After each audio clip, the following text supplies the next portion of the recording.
I've been preparing this for a very, very long time. We're talking about years, but the time was never right until now. It happens now. So, funny enough, in my mind, I always saw myself at the very top. I put in a lot of hours training. I've been very seriously. I've really, really, really trained really, really hard because, as you rightly say, I mean, I've seen everything on photos. People have sent me videos.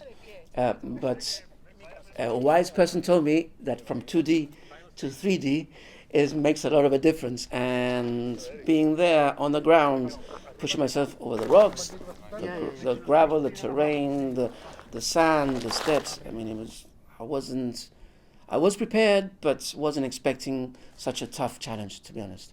So talk us through the journey. You started off at 7:45 in the morning, and it worked out to be an 8.5-hour trip up there. So talk us through that period of time. You're right. We started at 7:45 in the morning. It was dark, and we were there since 7 o'clock in the morning, but we waited till the light was okay for this. And at 7:45 we set off, said my goodbyes to the people who were there watching me go, and off we went. Obviously the adrenaline took over, and we made very good pace the first 20-30 minutes. In fact, I needed to slow me down a bit because I was actually going a bit too fast. I kept on telling everybody, I can't believe I'm here, I can't believe I'm here, I can't believe I'm here, because I couldn't believe I was there. This was so long in the making. Actually, when it happened, I couldn't believe it.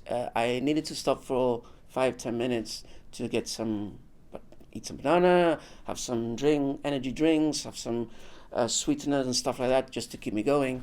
And then it was slogging all the way up. I had Dylan Gomez in the front and Charles Noguera in the back of me, because I remember I was doing this backwards, so I needed somebody to be telling me where I was going, which way to go, and so on. So the guys were absolutely incredible. I'm just mentioning these two because they're the ones who are in front and the back. There were other guys there clearing loose rubble and stuff like that, and they were telling me, you got a boulder on your right, you need to get up the step, you got thorns on this side, you got leaves on the other. So it went on for hours for me. And then when we got to the halfway point, Governor's Cottage, where there's a tunnel there, we stopped there for change of t-shirt because it was dirty and sweaty and all that stuff. So I changed my t-shirt. I had some food, and I needed to be taped. My feet, the protection of my feet needed to be taped. So we used that moment to actually change my gloves and do all this running thing, and then I just got off. So that was my longest break, about 10-12 minutes, and then it just carried on and then carried on and carried on and carried on. And when I actually got to the bottom of the zigzag of the last steps, to be honest, I was running on empty now. There was very little in the tank. And the voices of my grandchildren shouting at me from the top, giving me encouragement. The voices of I'm not going to say my supporters, my friends and my team shouting, and it was all fun. It was all very humorous. I honestly did all this with a smile on my face. I enjoyed every single minute of it. It was painful, it was tough, but I honestly enjoyed this. And as I say, the rest is history. Well, it was clearly a very emotional journey for a number of reasons. Talk us through that feeling when you finally reached the top. Charles was actually counting the last 5 steps. Actually, the last 10 steps. There's only 10 steps to go. There are only 7, 8, 7, 6. When he actually said 5 steps to go, I actually broke down. It was very emotional. But everybody was shouting, everybody was screaming, everybody was singing, there was music in the background, and then it was like 4, 3, 2. I stopped on the last, before getting to the last step, because I wanted to take it all in, and then I gave it my last push, and then everything erupted. My family were there, all my friends were there, and it was an absolutely amazing moment. Well, it's been an incredible journey and a hugely admirable thing you've done, but you've also been doing it for a number of reasons, so tell us why you decided to do this. Yeah, this, honestly, I truly say this, honestly, this is not about me. I wanted to grab the attention of the community because I felt I needed to actually make a big statement, and I couldn't think of any bigger statement than this. I've always wanted to raise the profile, the collective profile of disabled people in Gibraltar. I wanted the community, I wanted everybody to start talking about the disability issues. We've come a long way in the last 30, 40 years, but it's not enough. We haven't gone as far as I think that we should go. There's still a lot of improvements to make in a lot of in services, in resources, in schools. There's still a long way to go. And I want people to challenge the system. I want people to keep on talking about disability issues. I want people to think, what can you do? What can I do individually to make my life either misery or make my life better?